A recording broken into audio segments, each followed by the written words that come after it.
So when you have to put the pom-pom here, put those strands like across of each other. This way when you tie them down, the pom-pom will not be moving around. So let's do one here. Let's do one of the legs of the pom-pom here.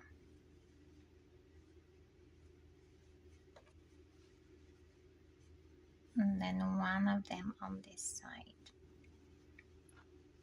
So now that you turn them inside out, look at those. You have those 4 ends ready to tie. So you tie them 2 by